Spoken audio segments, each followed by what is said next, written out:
un enorme numero di topi si aggira nel nostro territorio. Cosa sta accadendo?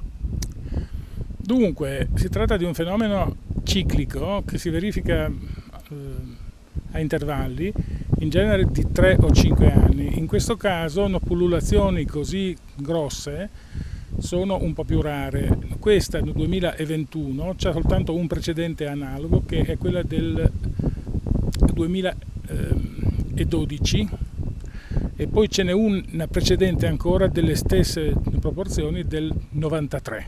Le pullulazioni in questi ambienti qui da noi non si devono essenzialmente a una produzione anomala di seme pesante che i micromammiferi forestali usano, riproducendosi in modo abnorme. Ora, le cause di questa iperproduzione sono di solito legate a fenomeni climatici estremi, che sono o le primavere molto secche che disseccano gli apici vegetativi del faggio e dell'abete bianco, in modo tale che le piante reagiscono successivamente con una iperproduzione di gemme, che poi provoca una abbondante produzione di frutti, oppure in certi casi anche le gelate tardive, quindi i fenomeni sono diversi.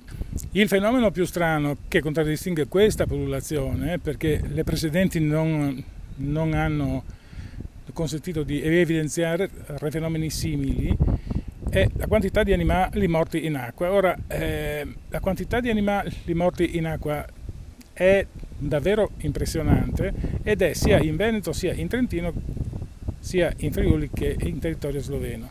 Non muoiono non per malattia, ma muoiono per il fatto che sono migliaia e cascano in acqua. Un topolino di qualche grammo, se entra in acqua gelida, muore per ipotermia e poi annega, o prima annega, insomma, ma comunque la mortalità è un fenomeno naturale. Le verifiche virologiche e tossicologiche che sono state fatte soprattutto su animali veneti e trentini indicano che non ci sono cause illegali di mortalità, muoiono un po' così.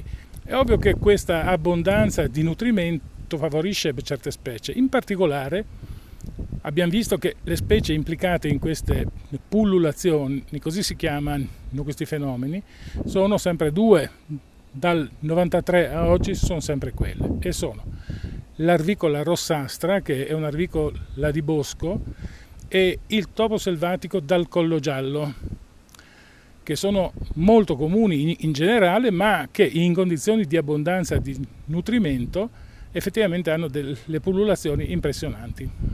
Le segnalazioni da dove arrivano? Soprattutto dagli albergatori di montagna e dai malgari, che sono allarmati perché oltre confine, sia in Carinzia che in Slovenia che in Croazia, a queste pullulazioni si accompagnano infezioni da un virus in particolare, che in verità è specie specifico, cioè c'è un virus di questa forma che si chiama antavirus. Ora, in Italia queste infezioni non sono mai state segnalate. Uno solo è avvenuto in Italia quest'anno, ma si tratta di un caso di importazione, e cioè un cittadino sloveno che abita a Cervignano è arrivato dalla selva di Tarnova ammalato e si è accorto di essere ammalato in Italia.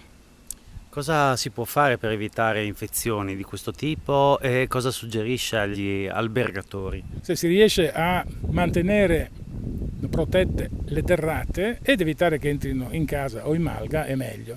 Invece è meglio evitare comunque le deratizzazioni con prodotti cumarinici, perché questi prodotti, che in sostanza sono degli anticoagulanti, poi entrano nelle catene alimentari, avvelenando tutta la catena alimentare.